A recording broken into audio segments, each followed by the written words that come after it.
All right.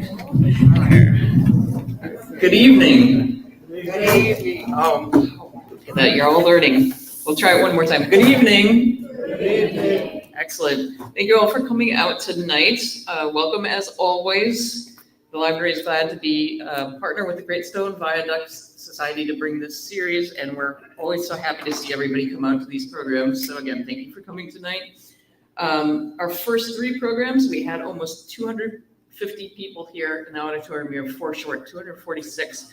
But with our virtual viewers, that brings us up over 350 people just for our first three programs. So again, thank you for your in-person attendance and also for everybody who's watching online.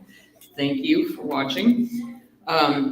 It's a great reminder that these are being live streamed both on Facebook and on YouTube, the library's Facebook and YouTube channels. And the recordings are made available on our website the day following the program. So you can always go back and watch them if you missed them in person. Again, we couldn't do this without the partnership with the Great Stone Viaduct Society. So everybody, please give a round of applause to them for putting this on every year. And then a few quick announcements before we get started. I do ask that everybody silence their cell phones now out of respect for our speakers tonight. And then if you're new to the library, the bathrooms are just down the hallway and to the left. They're through the other hallway. Again, for those of you who have been to every one of these series, you're going to get sick of hearing this, but our story times for kids ages 3 to 6 are Thursday evenings at 5 p.m. and Friday mornings at 10 a.m. It's a story and craft with Miss Bree. The brochures are on that back table there. Brochures for this series are on that back table there. And then we have brochures for Dolly Parton's Imagination Library on the back table. That's a great program. If you've got grandkids or kids under the age of 5, they can get free books mailed to them at their house every month until they turn age 5. And if you're interested in sponsoring that program at $25, we'll get books for one child for 1 year. And then finally, we're looking at starting up a book club or two here at the library. So if you're interested in that, you can either come and see me after the program, or there's a form on the back table there that you can fill out. Just give us your name and address and your preferred times and dates and genres. So those are the only announcements that I have tonight. So again, thank you for coming. And with that, I'm going to pass the podium to Erica Keller, who is the committee chair for the Great Stone Viaduct Lecture Series.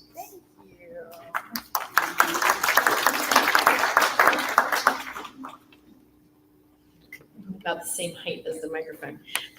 So welcome back. Good to see everyone again. Thanks for coming out to the Winter Lecture Series. We're about at the halfway point, and so far it's been fantastic. And we thank you guys so much for your support and for supporting the Great Stone Viaduct. As always, we're always looking for new members, and all of your support is always appreciated so much. And we've done so much so far with your support, especially if you haven't had a chance to visit the walking trail in the plaza with the beautiful weather, it's gorgeous. So try to get out there, and that's thanks to all your support and our community support that we've been able to achieve that, and hopefully much more to come. But if you'd like to become a member of the Great Stone Viaduct, we do have memberships available, and our charcuterie table of goodies if you want to dance waving. I think they come with a free calendar. Is that right? Free calendar. Yes, free calendar. Sign up quickly. Yes. So we have a charcuterie of all different things over there. If you're interested in any of the kids say merch, if you're interested in any of our merch.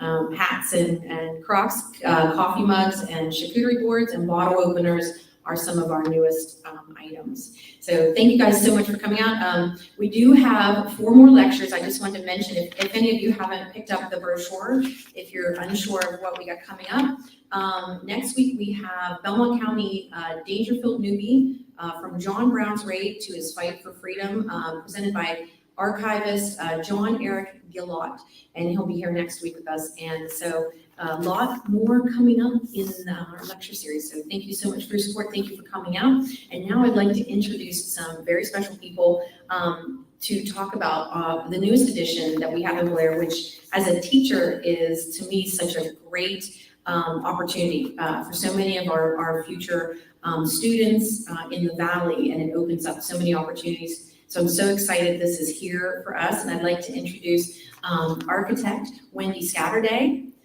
training director Jason Dean, and business manager Mr. DeQuilla. So if you could welcome them, give them a round of applause. Good evening, everyone. My name is Wendy Scatterday, and I am an architect. I live and am based in Wheeling, but for this project, I was very privileged to be asked by the Plumbers and Steamfitters to help them with this exciting renovation of an existing warehouse building. And you may remember the building by name, if I get this right, Gattos. So this is the former Gattos warehouse building. And so you'll see quite a transformation that has happened, and a true investment has come to Bellaire for the future. So for the moment, though, I'm going to turn it over to Eddie and Jason so they can talk a little bit about the organization, the purpose, and kind of the underpinning of why this building was purchased and what the purpose is moving into the future. So I'll welcome Jason and Eddie to come forward. And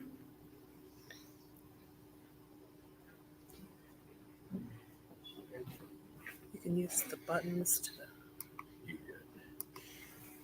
You want me to do it? Okay. All right. Good evening. Hi, I'm Eddie D'Aquila.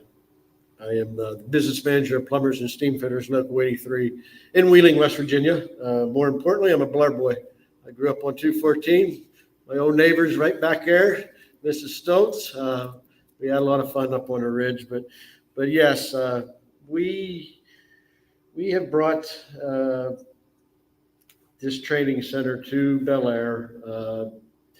I was brought into a meeting by my international general president 4 years ago, and he tasked us with building a new state-of-the-art facility to supply welders, pipe fitters, HVAC techs, so on and so forth for this cracker. That was the initial reason why we brought this to Bellaire. This cracker, of course, the one in Monaca was first, and Pittsburgh kind of did the same thing. So the whole idea was we were going to be a one-stop shop for the cracker. We have 52 weld booths in our facility down there. We will test all the welders for the cracker, all the pipe fitters, welders that come through us, plus all the other welders on the job is the whole idea. But I'm getting a little bit ahead of myself. So he asked us, we had a meeting in Ann Arbor, Michigan, and he asked us to start looking into doing something like this. Jason at the time was not our training director. He was actually our assistant training director. Eric O'Donnell was our training director. And we got done with our meeting, and Jason's kind of our guru when it comes to technology. So when it comes to these things, I'm not very good at them, but this gentleman is. So we asked Jason, hey, this is what he's presented to us. What can you find out? Half an hour? About a half an hour, Jason had found the professional complex. So it jumped out immediately to myself because, of course, I'm from here. But it also fit our needs almost perfectly. We did our due diligence. We looked at several different other buildings in Wheeling and the surrounding area. But to be quite frank, for the price and for what we was looking at in the building that it was a no-brainer.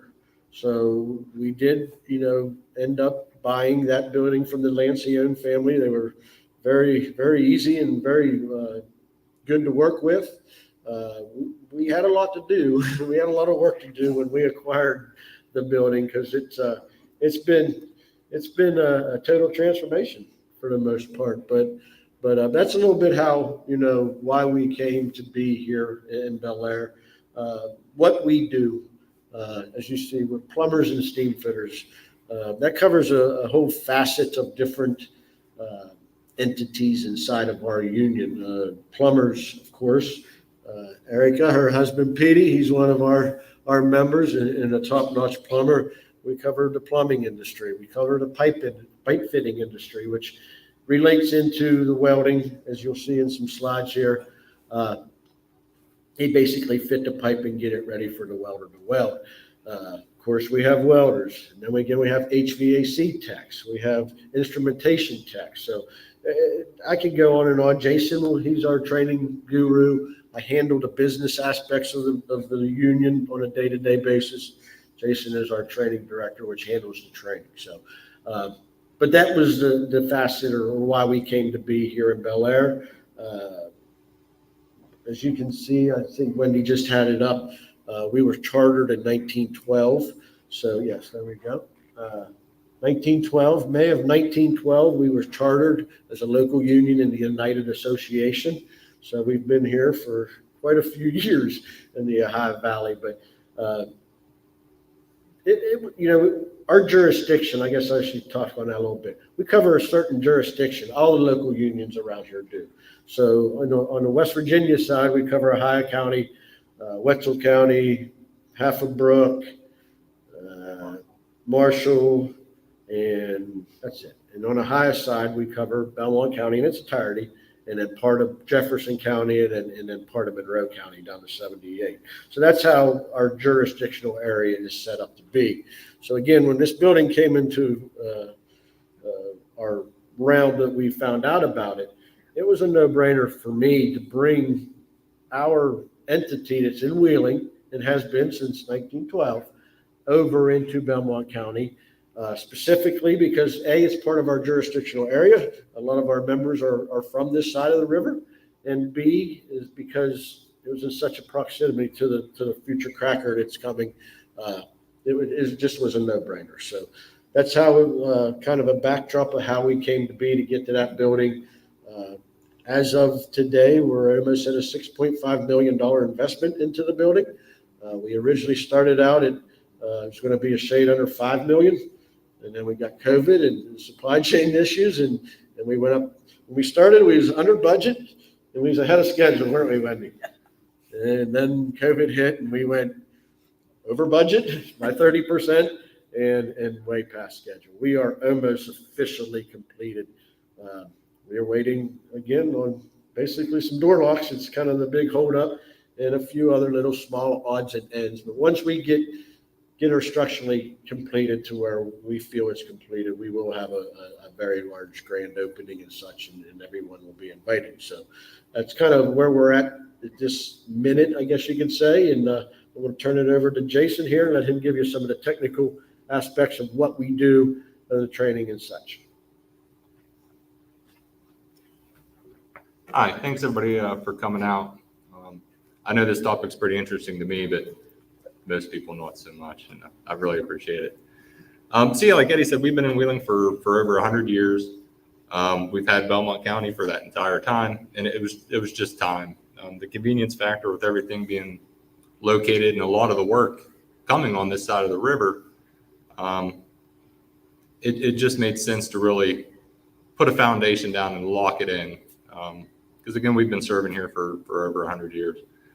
We said we do piping. People ask, what's a pipe fitter do? What's a plumber do? What's the difference between them? And the best way I've ever described it to anybody is round, hollow, and something goes through it. Quite literally everything from dripping faucets through nuclear power plants and everything in between. We're still arguing over fiber optics. To me, it's a product line for light. Electricians think they have it, but there's that. But we are a 5-year program. Have been, so it's 5 years of school. We charge no money for the school. We don't charge any money for the materials. The education is completely free. 100% job placement. I take care of the training side. Eddie sits as the president of our board on the training side, but he's also the business manager for the business side of the union. So we're kind of double-breasted in that fashion where one entity takes care of the training and the other one finds the employment, puts them to work, and offers that thing.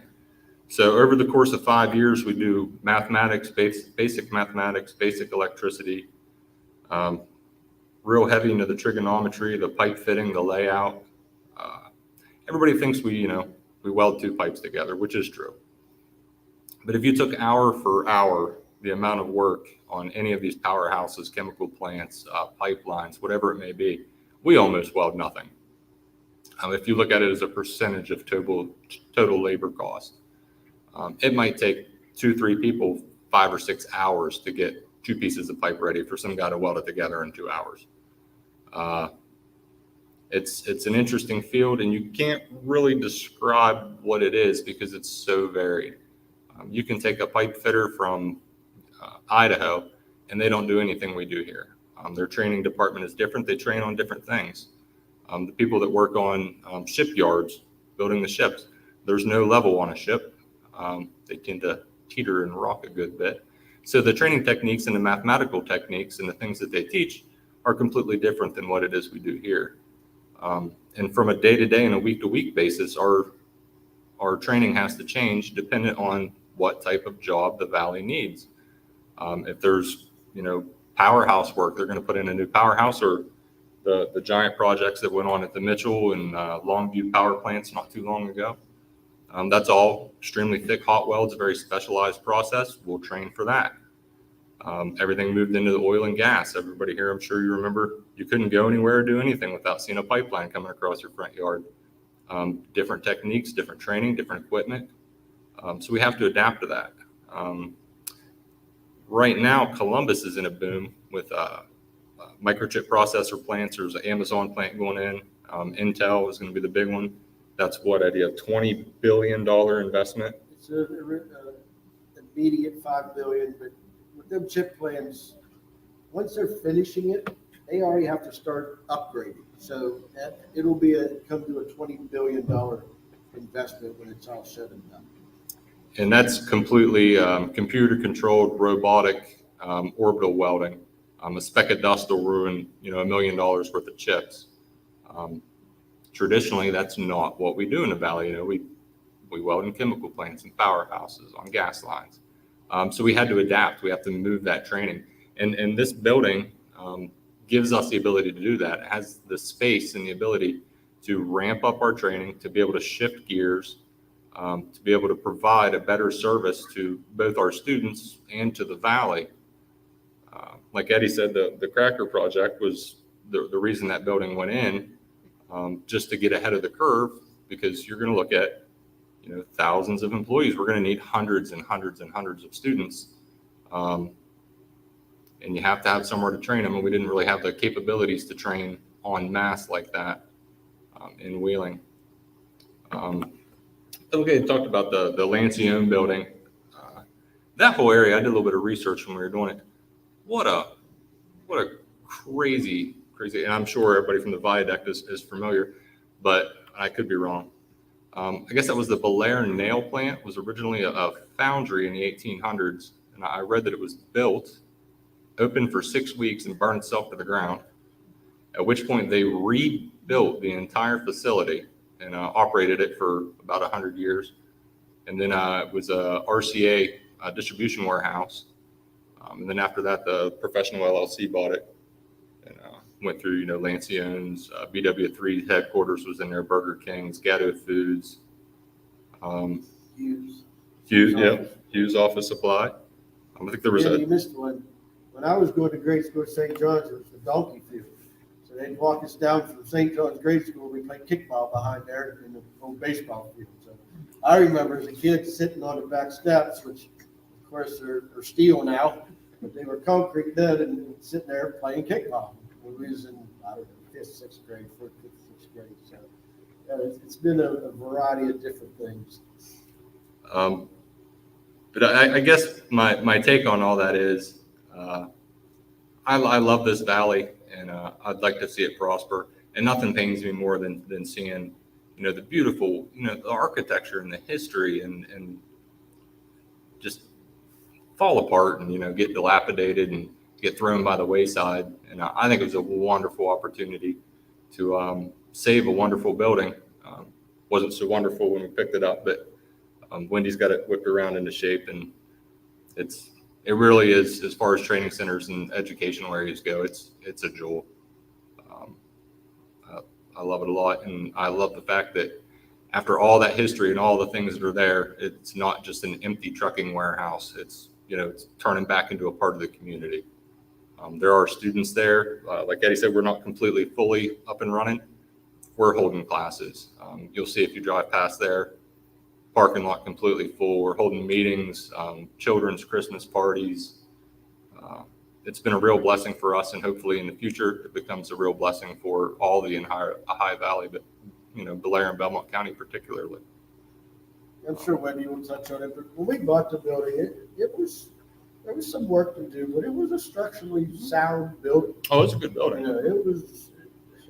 We didn't have to do a whole bunch to it structurally. I mean, we had to replace some concrete inside from where the freezer sat. It hooved up the concrete some, which was pretty significant thickness.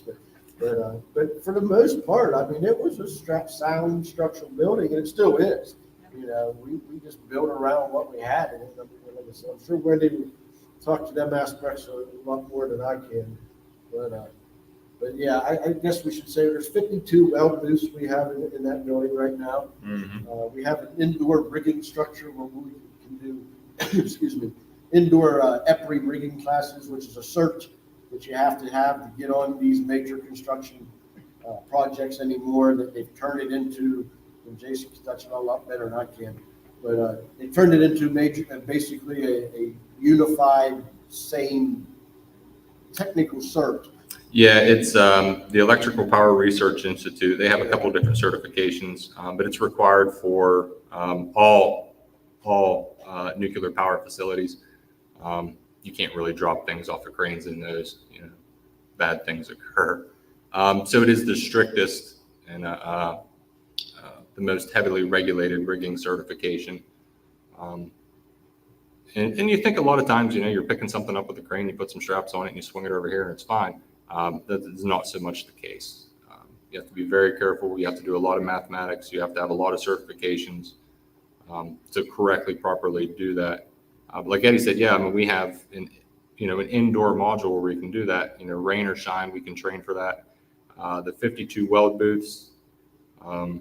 Again, if you're not into welding or haven't been to a trade school, that might not sound too impressive. It's crazy. You'd have to drive 100 miles to find anything even remotely comparable to that. Yeah, we can train 52 plus the open spaces, 60 people welding at a single point in time. I think Belmont Technical College can do about 8. That's just a rough shot. If you can do 12, don't yell at me. But it is an absolutely massive undertaking to be prepared to train on the scale in which we're prepared to do, which was the intention, to be able to train en masse to get this cranked out.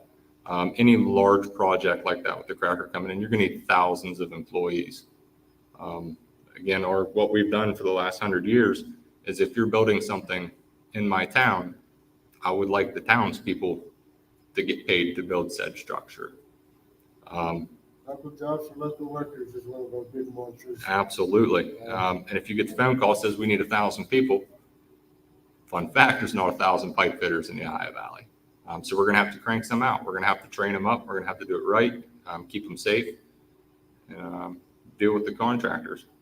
Just to put a little perspective, when I got elected into the business manager, I started out as an apprentice, just like Jason did. I started in May 24th, 1994. was my first day on the job.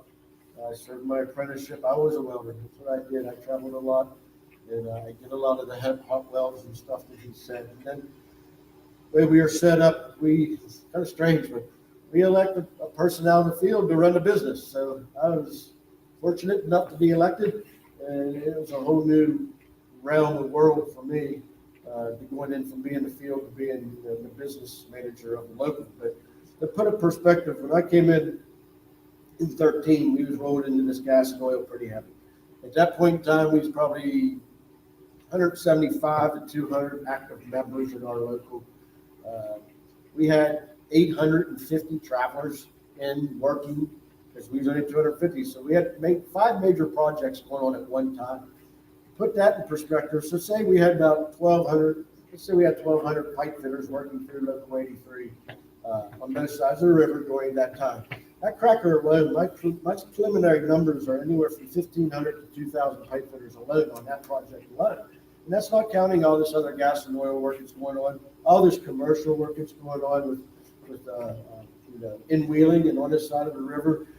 There's a major renaissance, I guess you could say, happening in the valley right now when it comes to not only industrial work, but commercial work too. They all feed off each other. So, to say that, to have 1,200 members or men and women in your jurisdiction working during that time, to say that number could be possibly double that for one project, it's a huge undertaking. And that's another reason why we had to do, we have nice facilities in Wheeling, don't get us wrong. It's not the entity, or it's not the up-to-date, state-of-the-art, which we need to train individuals for this. As Erica said, this is a huge, huge opportunity for the students in this valley to stay here. A lot of them are leaving, and we understand that.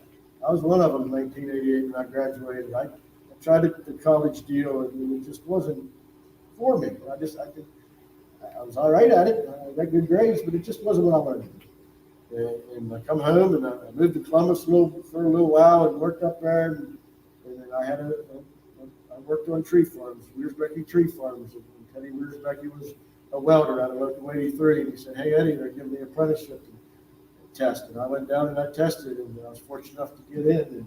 And that's how this whole thing started for me. But we're all the same. We all have our own stories. And it brought us to, where we're at now in the local. And we think ourselves a family. We call each other brothers and sisters. That's what we are. We take care of each other. Jason said we had Christmas parties down there for the kids. We donate a lot of them toys from there to the Belmont County Sheriff's Department and United Way for that. We do the same entity, or the same thing on the Wheeling side.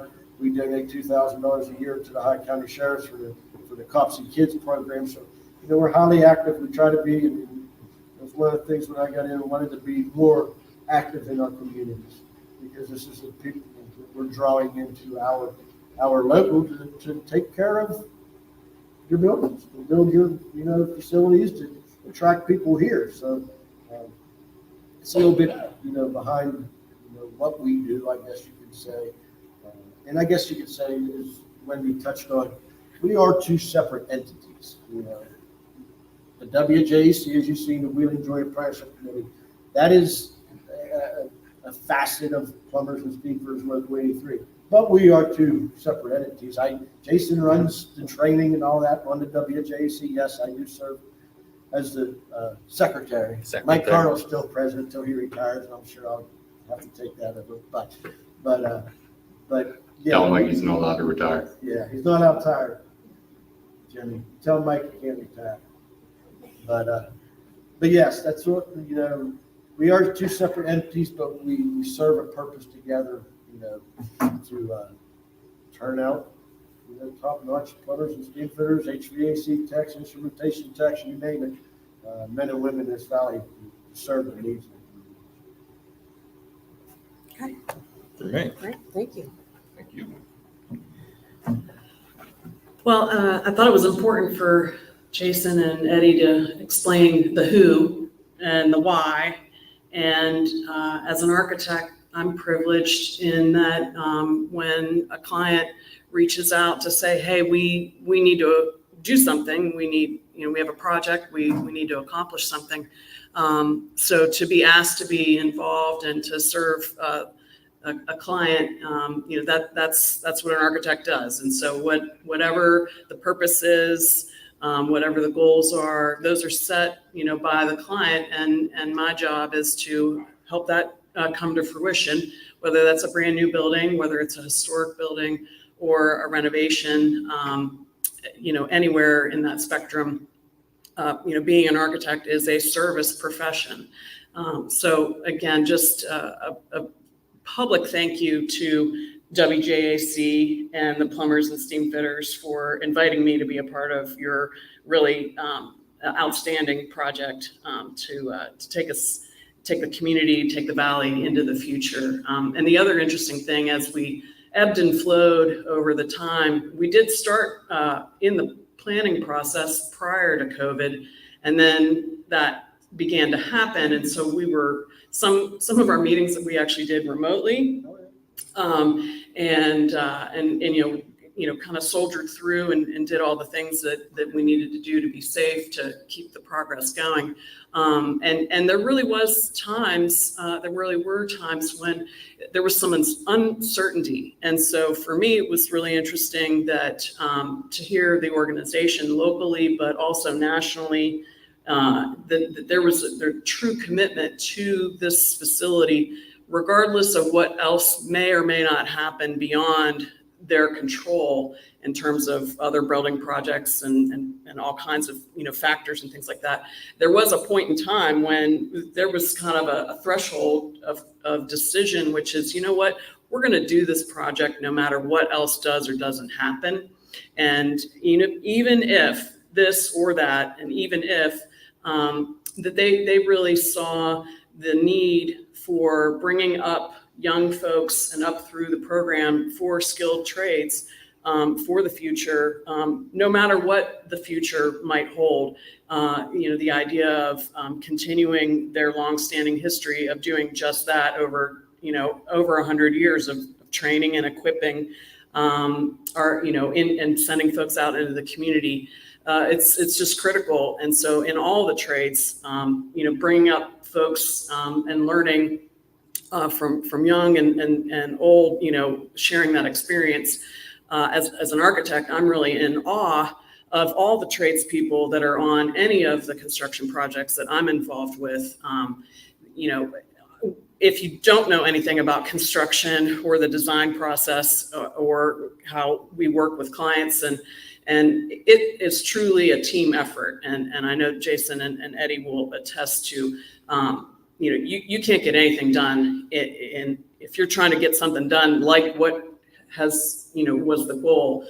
This is not a one-woman show or a one-man show. It is across the board, just a huge collection of folks doing their part to then get to that end goal. So it's just been really an enjoyable process, although difficult and challenging at times to be a part of that. So the existing building, which is at 3800 Jefferson Street that we referenced, this is the, does this have hey, look at that pointer. Yeah, cool. This is the big warehouse space that really had the storage facilities and was kind of broken up into little boxes and things. And then down here in this lower area was, if you've ever were in any of the offices, any of the office that you would have come there, that's what this other side part is. And so we basically filled it up and totally renovated. So this office area got converted and became classrooms plus some office support area. This is restroom and support facility. This large room, which you'll see in a minute, can actually be opened up. And so this can be one big giant space for large gatherings. But there's a break room area. And then there's a break room area here that's, if you're in the shop, in the weld shop and taking a lunch break, then we have this secondary space for, instead of backtracking through the area here. And then there's actually an upper level that you'll just see kind of an overlook that looks over. And so some of that rigging certification that Jason and Eddie talked about, this is an observation deck. And then the space in the warehouse is a large 2-story space. It's probably safe to say there's more toilets and sinks in that building than there's ever been. Yes, there's an extraordinary amount of plumbing went into, there's male and female. And one of the things we organized was, again, sort of this idea, if you're in the shop working, then taking a break and using the support facilities here, these serve those shop areas versus these restroom areas serve the classrooms and staff over here. So, and then there's some instructor spaces here for their office for preparation and such. And then that's the stairway to go up to the upper deck, and that's the entryway to have a little waiting space. So I can't remember, and this is bad on me. Is it 30,000 square feet? 33,000. 33, thank you. So pretty large facility. The other thing about the building, which, it's rather plain, but we did go to the trouble of painting everything here. We left this. This is a light strip, and we're waiting and figuring out what kind of signage or logo that might get put on here. So this is a little bit of a dreary photograph, but I'm kind of holding out for a sunny day and holding out for the signage. Yeah. And the other thing, so when you have a construction process for an existing building, there are times in the beginning and through the duration for a general portion of time where it looks like a bomb went off. So the photos I'm going to show you are basically before and afters, and a few photos that are sort of the in-betweens. And so it can be a little disturbing, especially if you've been through it and you've got to live in the mess and all that comes with it. But the other thing that happened here on the outside of the building, this is the extraction system for serving the weld booths. So all the air that is circulated inside and above the weld booths, that is sucked out and comes out these ducts. And then this is a rather sophisticated filter system. And so none of those particles, they're not released out into the air, and they're not being breathed in by someone who's doing the welding. So it's a state-of-the-art in terms of protecting the air, indoor air, the apprentices and anybody doing any of the work, and then protecting the outside air. It's actually concentrated in place in a barrel. Yes, the particles are concentrated when they're collected, and then there's a barrel. There's 2 or 3 of them, right? Yeah, and can't really see it, but anyway, and so those get cleaned out and disposed of properly periodically. Over $500,000 just the equipment. That's not all. That was just the equipment. The duct work is over $500,000 alone. Yeah. Not to mention That's very nice air filters. And you'll see in the photographs, the other thing that is impressive to me for all the trades, but in particular, and Jason and Eddie mentioned the instrumentation and the welds and the fitting of pipes together is highly precise. So, this is not your great grandfather's construction industry anymore. There's really highly specialized equipment, specialized training, and that's what's going to take us into the future as far as building buildings and places that are going to last for a long time and operate well, and be something that is reliable. So this is the front entry, and you can see here is an existing from the very beginning, and then we blew it out, and then this is what we put back. It was a little hard for me to get good photos with my camera, but anyway, one thing I'll say just as an architect, don't underestimate the power of a fresh coat of paint. It's cost effective. You do it right, you can really transform. And so on a project like this, which the budget, it was significant, but had to be devoted to the equipment. So we made some very specific intentional decisions about how to treat the architecture so that it would be nice, but that we were not, that you won't see any marble floors here. There's no granite. We did a lot with paint and really just standard type of materials. But the idea is if you're an apprentice and you're going to be here all day, we wanted to make a pleasant interior environment that would add to your experience on a regular basis. So this is the double height space and the stairway going up to the upper level. This is some in progress here. This is finished. And then off to the other side. So this is where we started. A little depressing. It served its purpose. It outlived its purpose, and we moved on. And this is the in-between part, a little bit of the, looked like a bomb went off. And this is where we are today. Again, just picking out an interesting carpet and some paint colors and having a high quality set of, doors, lights, and ceiling finishes to kind of bring it all together.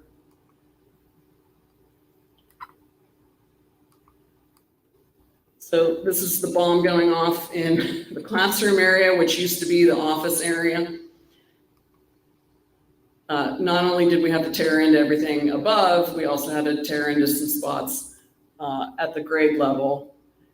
These holes were to facilitate, we needed to replace the slab in some places where it was heaving, and then also we were adding some structure. So the square, smaller holes were for footers for then what was going to come later as a column. Again, more in between, but a little bit farther down the road once you tear everything apart and now you're putting it back together. And that's where we are today. So this is that big space that I talked about that goes all the way from one end to the other. And you can see here, there are some dividing movable partitions that can then divide the space into actually 4 separate areas, 3 sort of classroom size that are about the same. And then this larger area, which is the break area, is a little bit bigger. So not only are we have the hands-on the other side with the welding as such, we also have the classroom work, trigonometry, you name it. It goes on in the same building. It's a one-stop shop basically.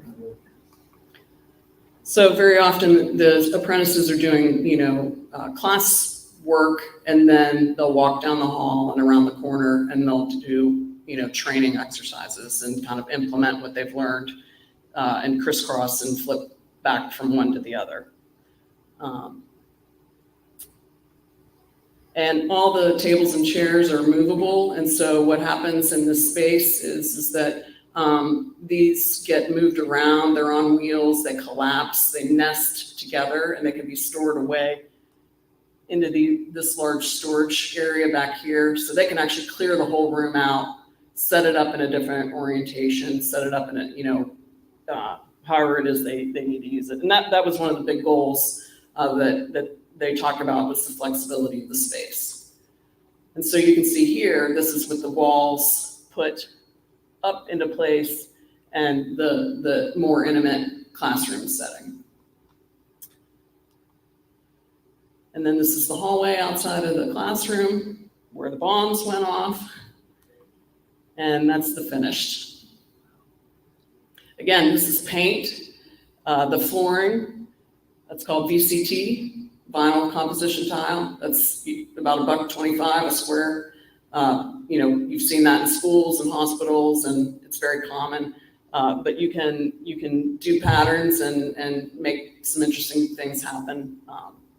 As Wendy stated, we weren't looking to be a Taj Mahal.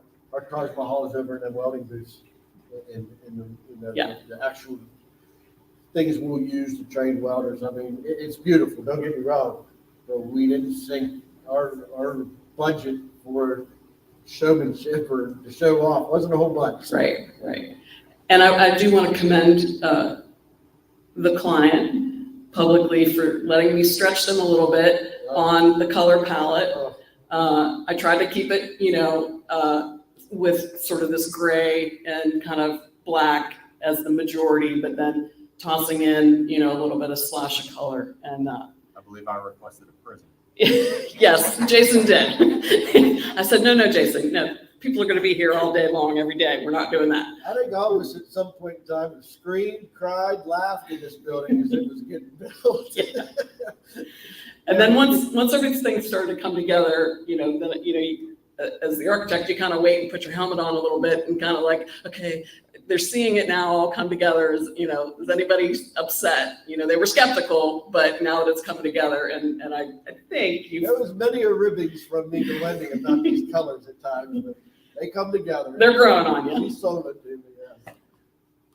And that's the process too. That's the privilege of being an architect, kind of guiding, advocating, making all the parts come together, coordinating, again, end the service for the client with the client.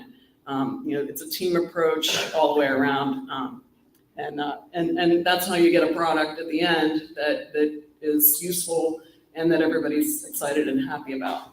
And, just because the bathroom work was so extensive, this is where we started, pretty depressing. This is what we had to do to make it all happen. This is not the extent of what had to happen to get all the pipes where we needed. This is just a glimpse. You had mentioned the bulb going off. I just kept telling myself, I'm like, you bought $1 million building, put $1 million into it. Now we could sell it for $100,000 because we ruined it. Yeah, when we were in the in-between part, there was some, yeah. That was tough. It was. We ruined the whole place. It was nice. It was way more useful in the beginning while we were looking at it while this was happening. It's a lot of work to ruin that room. But, it paid off. So here's one of the tradespersons putting in the tile. Again, I stretched folks with the color palette a little bit. But really, actually, just a little trade secret, black is a neutral and a unifier.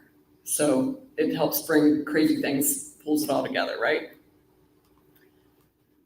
So again, do not underestimate the power of a paint job. This is where we started, pretty blah, right? Concrete block, steel columns, nice double height space. You'll see these are existing skylights. So this is actually, there's no lighting here at all. This is sunlight on a good day. We have lights now though. Again, before in a couple different directions. This is in between. You can see that's that observation deck that we started building here. There were 4 small doors, 5, and then we converted some of this and did some larger openings. Yeah, with the premise that when a tractor trailer rolls in with the pipes and stuff, just back them right into our building. We offload them, put them on the racks, and then out the truck goes. You'll see the big doors here in a second. So again, I mean, there's not an inch of this building that we didn't touch, transform, modify, renovate, something, including the major systems. So it was a fully sprinkled fire protection was present in the building. And we did need to make some adjustments to that, but then the main entry did need to be revamped and brought up to code.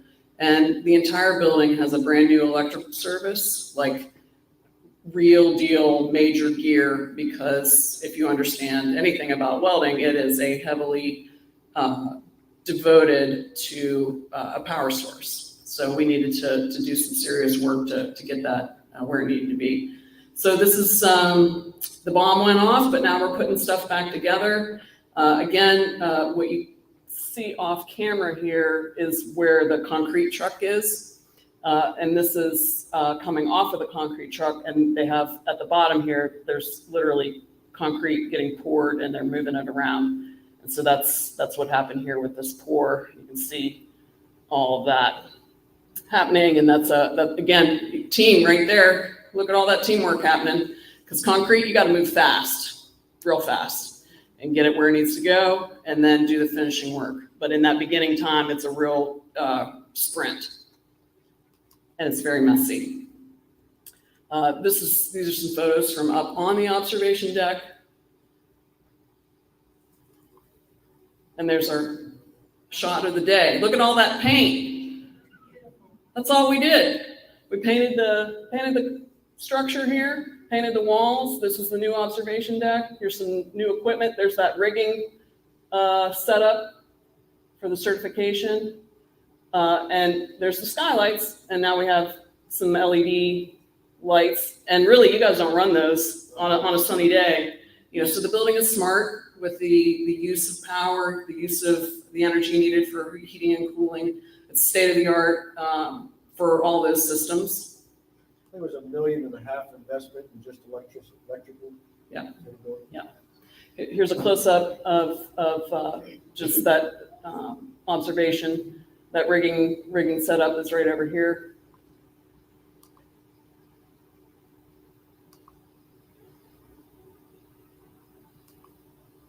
And then lastly, weld shop. This is in process because before this whole area was just void of anything. That first shot that we would have shown you was just empty. So here we are, we're building walls, we're doing the prep. The WJAC actually built all of the weld booths and did the welding for the weld booths. So that was pretty cool. How many weeks did that take? Remember? Building the booths. The booths, yeah. A while. Yeah. Yeah, and we self-performed. We bought all the steel, flat steel from Buckeye Steel out in Barnesville, and Jason and other members of ours, Jeff Kaiser, he's a Bellaire boy. He was actually our project manager, I guess you could say. He was our lead on it. And them two, and Eric and a few other, we hired a couple of apprentices through our local, but we self-performed all the building of the weld booths. And then as you can see on top, that's part of the filtration system. These guys built that all themselves. Yeah, so all that duct work, those hoods, all of that. I'd like to have $1 for every concrete block that you put in there. I'd be all right. Yeah. There's a lot of concrete block laying, and you can imagine with a 2-story height space, that took quite a bit of effort. I think it's 23 feet to the ceiling. Yeah, 23 and change. So again, here are those weld booths, the hoods, the duct system, from a couple of different angles. This is inside between the weld shop and what we call the warehouse. So the whole weld shop can actually kind of be closed up. So during the cold of the winter, they can kind of contain the space a little bit. There's ventilation, of course, but it's a way to kind of separate the big warehouse space from the weld shop, and so you can control it a little bit better. Wendy, I think we ought to touch on it. Everything was locally sourced. Yes. I think the farthest we went was Pittsburgh, getting some of the equipment, but all the labor, all the contractors, Graycon, Buckeye, I can't remember. Buckeye Mechanical, yep. United Electric. Sarah Plumbing and Heating. Yep. Springs, who's a Spring? Brewer. They're West Virginia Everybody company. was local, it was all local workers here. All locals, like I said, we got the steel from Buckeye Steel in Barnesville. The Masons, The yep. Masons, yeah, everything. Yep. The farthest I think was Pittsburgh getting a lot of this equipment. Yep. Local jobs for local people, right? So here's some of the upgrades. That's that fire protection main incoming that had to be totally redone and upgraded. That's some pretty serious high pressure water piping. This is the old electric service. If you look really closely right here, that's the old sprinkler main right next to the electric boxes. Boo. I won't mention it did pour everywhere. Oh, yeah, and it leaked. Oh, boy. Yeah, although it leaked to the ground. I can tell you where a lot of leakage for Bellaire was at. Yeah. When we Yeah. took over. So all that got ripped out, then this got replaced with this setup, and then these are the new electric gear down way to the other side of the wall, all the way, I don't know, 50, 75 feet away. So, but you can see that's some pretty serious electrical gear. I can't remember, what's the size of the service? It's 3-phase. It's a four, yeah. Yeah, it was. I know the air filtration system has a 400 amp service Yeah. just for it. Yeah. Did you hear him? It's 400 amp service just for the extraction. And there are the beautiful booths with their hoods and all the ductwork. And I will say, if you've ever had the opportunity to be around a construction site, what you know is important, and not everybody does it, and we bless those folks and pray for them, keeping a clean work site is critical. And so WJAC is really great about their stewardship of the building and looking after it.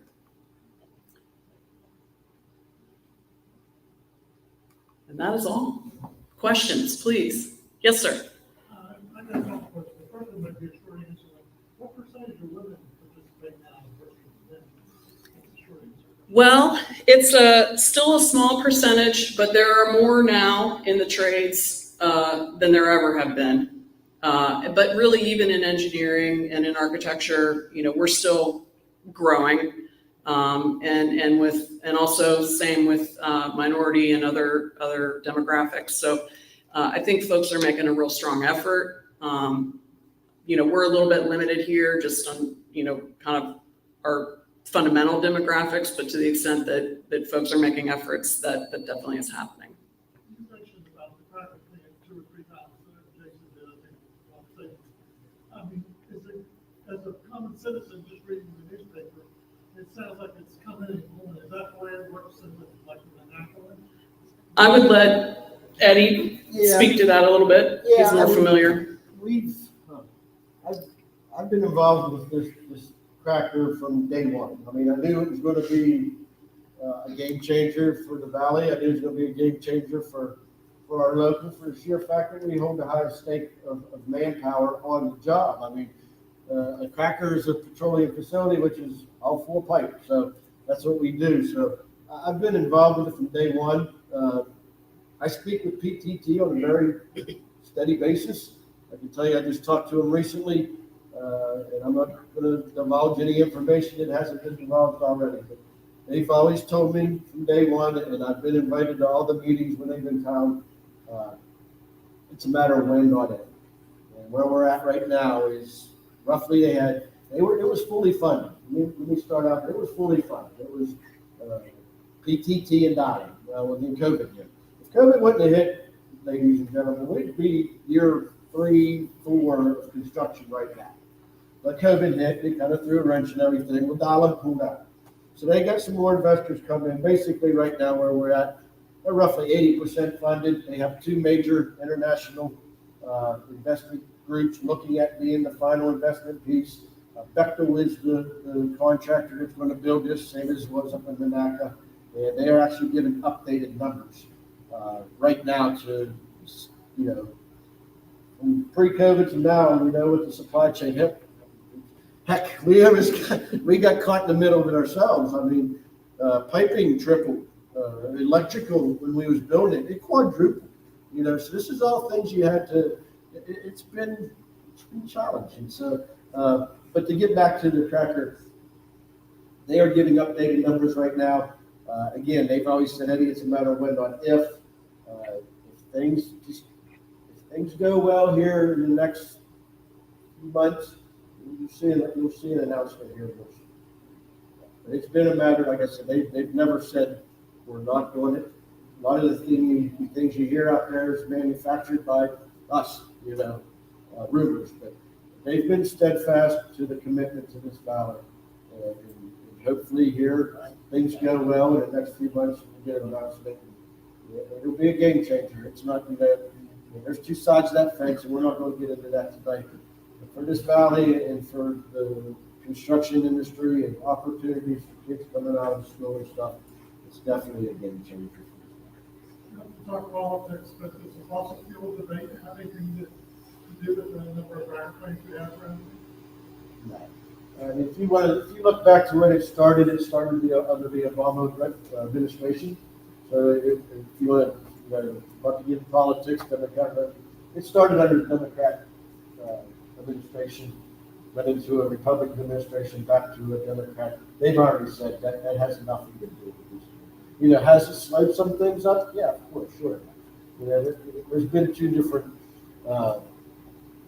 ideologies, I guess you can say at times. That cracker plant, when it's up and running, that water that's going back into the river, and I've been to all the EPA meetings and so on and so forth. That water that's going back in the river, it will be cleaner than that water that came out. I mean, that's a fact. And like I said, is it environmental hot topic? Sure, it is. Trust me, they devoted, I can tell you right now, it's probably up to a $10 billion project, if not more. But when they just announced that they were going all green, that was over $1 billion more investment that they were going to do just to turn it into green. So they're committed. I mean, they're committed to this valley. They understand. Heck, all of us are here. This is where we grew up.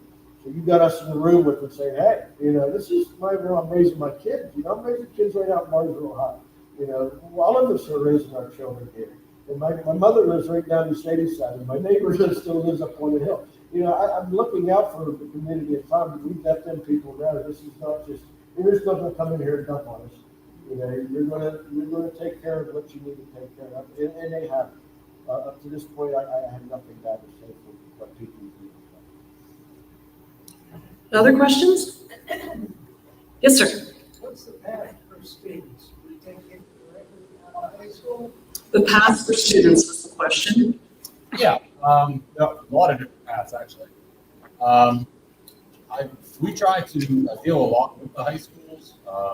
We go around and go to high schools. We have a couple of Bellaire students actually came down to welding our facility.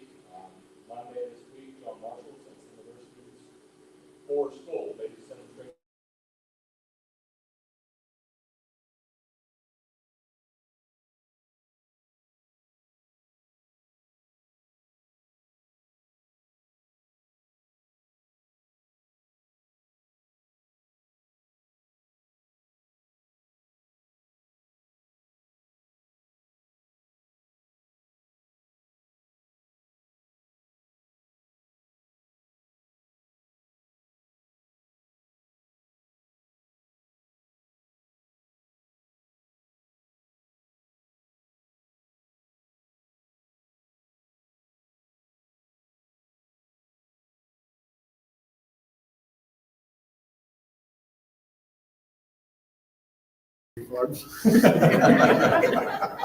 But yeah, fresh out of high school, our only requirement is a GED or a high school diploma or equivalency therein, and be 18 years of age by the time school starts. You don't even have to be 18 when you apply, just when school starts. So how it works is you come in, you do the application. We'll determine how many students we're bringing in as a first year class that year. Some years it's 10, some years it's 40. It really just depends on the workload. We have a class of 35 graduating this year in a couple months. That came in 5 years ago. So they'll come in and we do a basic mathematics test and a basic mechanical aptitude test. If you go to ualocal83.com, I have a practice math exam on there, and I tell everybody this, that is the test, right? It is the test you're going to take. Now it's a math test, so I get to play around with it and change some numbers. But if you can accomplish that test, it's only 36 questions, you will pass the math test. There's no excuse to not pass the math test. The Bennett Mechanical is the mechanical aptitude test we give. And what it is more like a fast-paced spatial reasoning type test, and it's 55 questions. It's, a gear touches a gear, touches a gear, touches a gear. If this one's going counterclockwise, what direction is that one going, A, B, or C? And you just move on from there. So then we take their test scores. If you pass both tests, you'll come in for an interview. You'll sit down with a couple of our members. They'll, ask you some questions. Are you comfortable with overtime? You have to realize we work outside when it's cold. We work outside when it's hot. You might catch on fire every now and again. I've been on fire. I have seen no fires. And then, you get scored on it, and we just go right down through the list. So if 20 people apply or 20 people pass the test, when we take 12 students, numbers 1 through 12 get in that year. If later in the year or the following year we take more students, we'll pull right off of that same roster. So instead of going, let's try again, number 1 is now that 13th individual. You stay in the system for 2 full cycles, whether we pull later in the year or not. We have some people who apply, 2-3 times. Some people get in the first time. Yeah, it's just one facet. We organize. If there's people in the industry. Yeah, that's the straight out of high school system. Yeah, that's straight out of high school, basically. And just to touch on it a little bit, we never did that before. We started going into the schools. When I graduated in '88, we never knew about the building trades. Of course, my dad was a coal miner, and the valley was kind of dying, I guess you could say, at that point in time. So, it wasn't going to get the heck out. Go to college, and that's what we did. But things are changing here. But we go into the high schools, the local community colleges, Belmont College. I sit on the board for for welding department at Belmont College. Eric prior, now Jason, sit on the board for West Virginia Northern Community College. Belmont Career Center. Belmont Career Center. So we're going to all these institutions now. And a lot of these students are realizing that to get in, you're going to have to set yourself apart. So they're taking welding in high school, and they're taking mechanical drawing and stuff like that to set themselves apart. So as you come in, if you have a cert, so you have OSHA already, that gives you more points on our system. So, the students, the individuals, the kids, I call them kids, they've realized that. So a lot of them, and that's the ones we want. I'm not going to sit here. We want somebody that's going to do the extra, to go the little bit extra mile to get in. So, I have people calling, what can I do to help my chances? I'm like, well, if you had an OSHA certification, that'd be great. How does, a 19-year-old kid who works at McDonald's get an OSHA certification? It's 2023. You get on the internet, you give somebody $25, you take the OSHA course via, the internet, and they print your certificate. Now you have an OSHA certification, no different than anyone else. But what it really shows is that effort and that desire and that drive. Yep, and the big thing is if somebody, they apply and they come in and they don't make the cut, and then they come back in the future, we keep the files. Because the big question is, what have you done since you last, came to see us? And if you went, hey, I've been working here, I went and, I took this course, and, I took just some night welding down at Northern, once a week, whatever, they do adult education, all kinds of things. It's the effort. The effort's really what gets that above and beyond. But like Eddie said, that's just one facet. For people that are currently, working in our field or a similar field, we have direct entry programs where you can come in and be like, hey, here's my work experience, here's what I've done, here's what I know. What can you offer me? And we'll sit down and do some placement tests and see where you're at in our program. Take some weld tests. If you can pass some certain weld tests, that's a way to get in. So there's multiple plumbing licenses, and it's not just all all directed towards welding in the industrial field. We do the same thing on the commercial aspects of it, the plumbing. There's a lot of welding as such in the commercial aspects of it, is building these buildings, for hospitals. The West Virginia University of Medicine is going to build a new state-of-the-art cancer center right in downtown Wheeling. That'll be a huge undertaking for us. So as Jason said, when you get Petey back on there, I think you need to beat on him a little bit. But bed gas is huge. I mean, it's a huge facet of construction like that. And so it's highly regulated, and there are not too many people with that certification. Looks like we have one more question. Do we have time? We're good. The question is there an age limit on the high side of becoming an apprentice and working into the program? No, ideally prior to being retirement age. Yeah. Anytime before retiring, yes. But we don't have a forced retirement, I don't think either. So. But no, there is not. Well, thank you everyone for your attention and your interest so much. Oh, one more thing for Eddie. I want to say thank you. Everybody here for inviting us. I want to say thank you to Wendy. We kind of threw Wendy we got her out of her comfort zone, because I don't think Wendy ever did anything to this magnitude before, and she did that for the job. So I want to say thank you, Wendy. I never really had a chance. Thank you. Looks like Erica has some parting gifts. I got goodies. I always have goodies. So, and you guys get to draw the numbers. Right. So we have our fabulous basket and our door prize, and too many things. I just wanted to say, as a teacher, I know I brought this up before, but a few years ago, I was asked, I teach social studies particularly, but a few years ago, a big push came through public education, and that was to push career education onto students, because we were seeing a drastic drop in college educations and further educations. And so they had a movement called career education, and it was introduced, and I was given career education, one class a day. And when I started, I have fifth graders. So, they want to be professional athletes.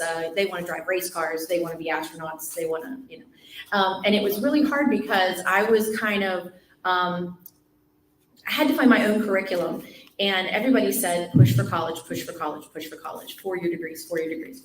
And the thing that I always felt like was such a disservice is that we don't push the trades. And so many of our kids are hands-on and they're workers. And I, as a teacher and a Bellaire resident, an Ohio Valley resident, I'm so thankful that the training center is going to be here because it is opening doors for our kids.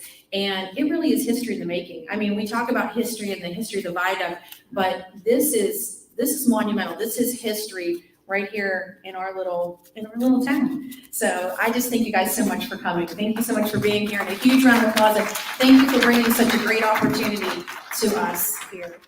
And for the record, I'm 53 and I still want a job next time. Yeah. I'd also like to know you do get college credit for architecture. Oh, you do get college credit. See, I'm learning so much. Yes, I think it's a wonderful opportunity. And Dan wants me to mention, we do have some memberships still, if anybody's interested in memberships. And now we get to do the drawings. The door prize first. No, wrong one. Now the door prize. All right. The blue ticket. I'll be Vanna. And Nancy, is this, Were you just on the last four? got it? What did they win? Anything from the table. Any front thing? Or we got a 9, 5, 3, 2, 4, 5, 6. 2, 4, 5, 6. Say it again. Say it that way. 2, 4, 5, 6. All right. All right. You get to pick anything from the table. That's my neighbor. All He's a renter from Wheeling. Sorry. Nice. And I'd like to say, I'm glad that Wendy mentioned that paint is very important. So all husbands, you just heard that. Paint is a good thing. From our 300 sheet. Yeah.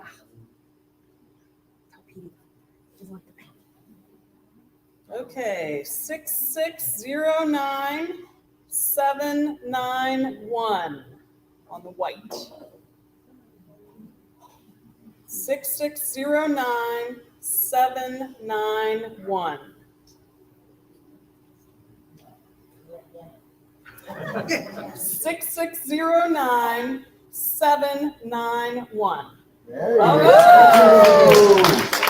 What did he win? He wins this fabulous basket and a book. All right. Yay. I got it down here. All right, guys, if we could give him one more round of applause. Thank you so much for coming. Thank you for having us. Thanks for doing it. And thank you all so much for coming, and we hope to see you next week. And be careful driving home. Thank you so much. I had no idea. I recognize that.